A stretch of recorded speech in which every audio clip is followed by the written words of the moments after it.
Во имя Аллаха, милостивого и милосердного. Хвала Аллаху, Господу миров, мир и благословение нашему господину, пророку Мухаммаду, его семейству и сподвижникам.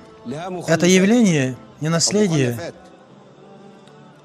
Оно не является целью само по себе. Это изначально первые шаги к достижению разрушения дома Аллаха, Каабы, и мечети самого дорогого пророка, саллаллаху алейхи вассалям.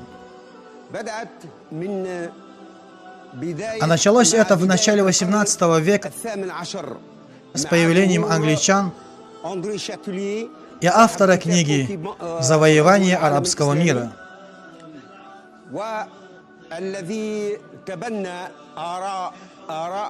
идеи которого приняли мистер Хемпер, мистер Гордон и Джордж Вильми,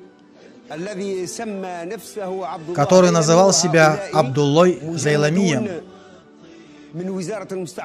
Это все трое вербовщики Министерства колонии Британии и Комитета государственных учреждений Израиля, совместно с вербовщиками Министерства колонии Британии, цель которых была внедрение тех, кто положит начало этому движению, известное как движение ваххабизм, название которое взято от имени сына Абдул-Ваххаба.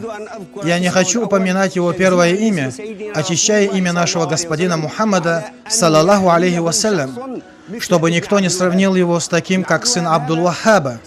А этот сын Абдул-Ваххаба и есть не что иное, как марионетка Министерств колонии Британии. Первое, за что они взялись, это сожжение и уничтожение кладбищ и могил святых, не разбирая, чьи они, ученых или авлия, праведников или сподвижников пророка, саллаллаху алейхи вассалям, да будет доволен ими Аллах, тем самым стирая следы ислама.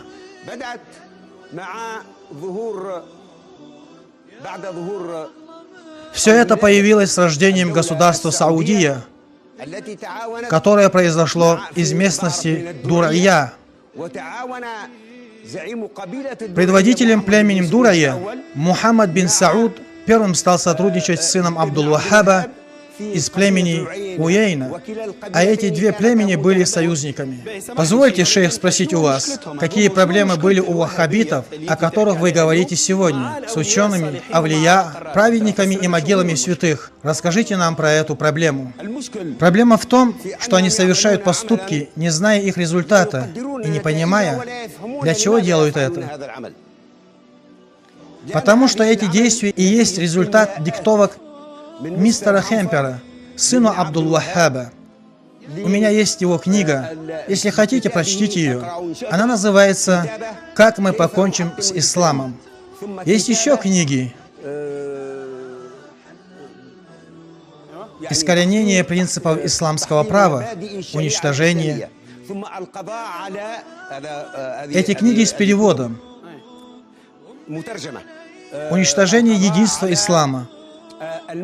Это книги мистера Хемпера переведены. То есть все эти книги с переводом. Почему идеология ваххабизма, о шейх, считает почитание праведных и авлия многобожием, а возведение построек на могилах праведных и авлия тоже многобожие?